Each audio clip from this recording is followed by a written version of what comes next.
Hi, friends.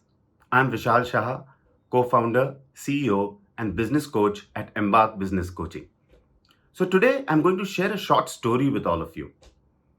It is from my corporate stint at one of India's largest telecom operators. The year was 2007. I was recently promoted as manager and entrusted with the responsibility of looking after one of the key aspects of the postpaid business, customer retention. We also had a new HOD who had joined us at that point of time, and he had begun something that none of us were really happy about: monthly reviews. Yeah.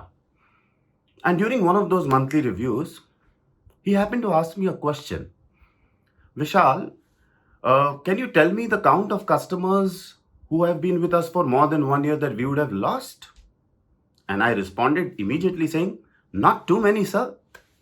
That was certainly not the answer he was looking for. And thereafter, he instructed me that he would like to see every month 2 slides on customers who we are losing that have been with us for more than 1 year and the reasons thereof. I walked out of the review pretty disgruntled. Honestly, I was achieving all my KRAs, my targets were being met. भाई क्यों बाल की खाल निकाल रहे हो? But anyways, he was the boss.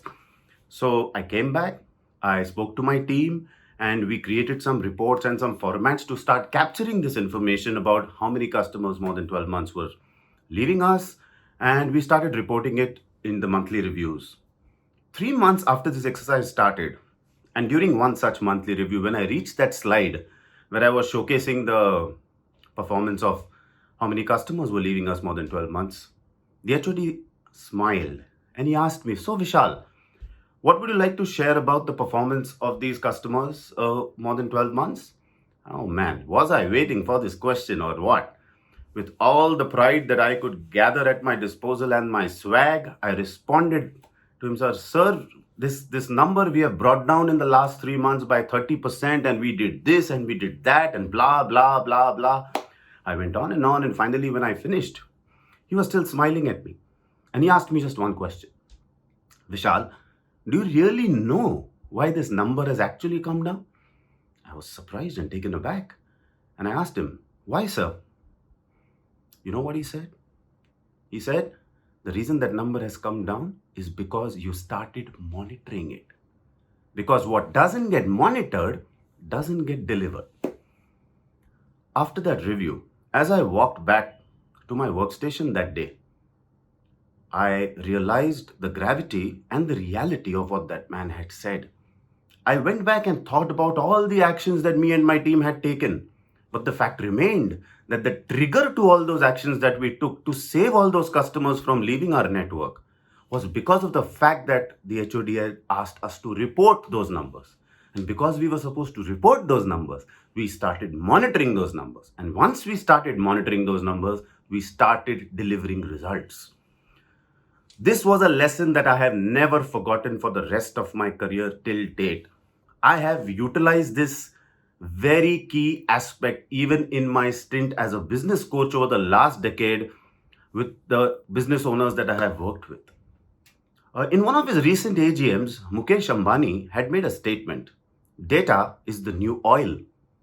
And this statement is not just true for the large corporations. In fact, if you ask me, it is most relevant for the small and medium business owners. And this point was proved beyond a doubt in the recent lockdown that we have been experiencing due to the COVID crisis. So there have been business owners who actually understood the importance of capturing data and monitoring the right kind of information, who were able to reach out to their customers even when their businesses and stores were shut, because they had their customers' information, they had their contact details, they had their purchase patterns, they knew the kind of products they would be interested in, and they were transacting even when their businesses and stores were shut. And then there were those business owners who never really gave any importance to capturing of data and monitoring of data. And you know what they were doing during the lockdown? Praying that the lockdown ends. And the reason? Because of this, they were doing zero business. So, apart from what my HOD taught me, over my experience of the last 10 years of working with small and medium enterprises, I added a few more elements to help my business owner.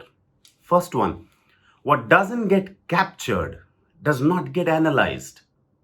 What doesn't get analyzed does not get monitored.